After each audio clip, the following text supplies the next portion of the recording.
കൃഷ്ണരാജ് നോക്കൂ, ഈ ഒരു ഓപ്പറേഷൻ ഇന്ത്യ ആരംഭിച്ചതിന് ശേഷം പാകിസ്ഥാൻ എല്ലാ ഘട്ടങ്ങളിലും അവരുടെ രാഷ്ട്രീയ നേതൃത്വത്തിനെ കളത്തിലിറക്കിയതിനു ശേഷം അവരുടെ രാജ്യത്തിനെ പ്രതിരോധിക്കാനാണ് ശ്രമിച്ചിരുന്നത് എങ്കിൽ നമ്മളെല്ലായ്പ്പോഴും നമ്മുടെ സൈനിക നേതൃത്വത്തിനെ കുറിച്ച് അവരോട് സംസാരിക്കാനാണ് ആവശ്യപ്പെട്ടത്. അപ്പൊ അതുകൊണ്ട് തന്നെ വളരെ പ്രതീകാത്മകം കൂടിയായിട്ട് ഓപ്പറേഷൻ സിന്ദൂർ എന്ന് പറയുന്നത് സ്ത്രീകളുമായി ബന്ധപ്പെട്ട് അവരുടെ അഭിമാനവുമായി ബന്ധപ്പെട്ട ഒരു കാര്യം കൂടി ആയതുകൊണ്ട് തന്നെ നമ്മൾ ആദ്യം മുതൽ തന്നെ 2 വനിതാ ഓഫീസർമാരെയും അതിനു വേണ്ടിയിട്ട് നിയോഗിച്ചിരുന്നു.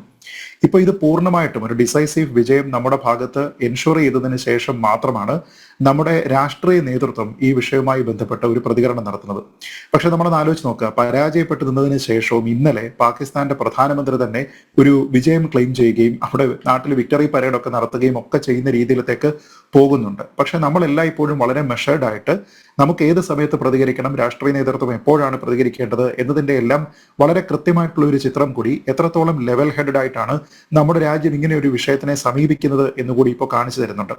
നമ്മളൊന്ന് ആലോചിച്ച് നോക്കിക്കഴിഞ്ഞാൽ സോഷ്യൽ മീഡിയ പോസ്റ്റുകളുണ്ട്, നിരവധി സോഷ്യൽ മീഡിയ മാധ്യമങ്ങളിൽ കൂടിയാണ് നമ്മുടെ നാട്ടിലുള്ള അല്ലെങ്കിൽ വിദേശത്തുള്ള വിവിധ രാഷ്ട്ര നേതാക്കളൊക്കെ തന്നെ ലോകത്തിനോട് അവരുടെ കാര്യങ്ങളെല്ലാം തന്നെ പറയുന്നത്, അഭിപ്രായ പ്രകടനങ്ങൾ നടത്തുന്നത്. നമ്മുടെ പ്രധാനമന്ത്രിയും അതിൽ നിന്ന് വ്യത്യസ്തനല്ല. പക്ഷെ നമ്മൾ ആലോചിച്ച് നോക്കുക, ഒരു ഘട്ടത്തിലും ഈ ഓപ്പറേഷൻ ആരംഭിച്ചതിന് ശേഷം ഇതുമായി ബന്ധപ്പെട്ട ഒരു അപ്ഡേറ്റും അദ്ദേഹത്തിന്റെ ഭാഗത്തു നിന്ന് ഉണ്ടായിരുന്നില്ല. മറിച്ച് ഇപ്പോ ഈ ഒരു സമയത്ത് മാത്രമാണ് വരുന്നത്.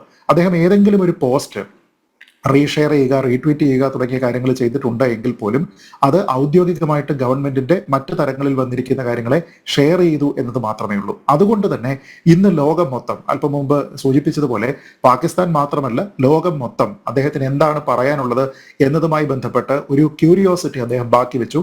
അതാണ് ഇന്ന് വളരെ കൃത്യമായിട്ട് 8 മണി ലോകത്ത് വിവിധ രാജ്യങ്ങളിലുള്ള ആൾക്കാർക്ക് വളരെ കൺവീനിയന്റ് ആയിട്ട് കേൾക്കാൻ കഴിയുന്ന ഒരു ഇന്ത്യൻ സമയം തെരഞ്ഞെടുത്ത് ആ സമയത്ത് അദ്ദേഹം ഇത് പറഞ്ഞത്. അത് പറയുമ്പോൾ പോലും നമ്മുടെ മിലിറ്ററി മൈറ്റിനെ അദ്ദേഹം അഡ്രസ് ചെയ്തു. സ്ത്രീകളുടെ രാജ്യത്തിന്റെ മൊത്തത്തിലുള്ള അഭിമാനത്തിനെ പറ്റി പറഞ്ഞു. പാകിസ്ഥാൻ ഉപയോഗിച്ചിരിക്കുന്ന അവരുടെ എക്യുപ്മെന്റ് ഒക്കെ തന്നെ എത്രത്തോളം ഇൻഫീരിയർ ആണ് എന്ന് പറഞ്ഞു. ഒപ്പം അദ്ദേഹം ഒരു ഗുജറാത്തിയാണ്. ഗുജറാത്തികൾ നല്ല ബിസിനസ്മാൻമാരാണ്. നമ്മുടേതായിട്ടുള്ള ഇൻഡിജിനസ് ടെക്നോളജി എത്രത്തോളം ശ്രേഷ്ഠമാണ് എന്ന് ലോകത്തിന് മുന്നിൽ വിളിച്ചു പറയുന്നതിനും നമ്മുടെ military equipment made in India project എന്ന് പറയുന്നത് എത്രത്തോളം ശക്തമാണ് എന്നുള്ളതിനെ കുറിച്ച് അദ്ദേഹം വളരെ കൃത്യമായിട്ടുള്ള ഒരു സ്റ്റേറ്റ്മെന്റും അവിടെ ഇറക്കി. അപ്പോൾ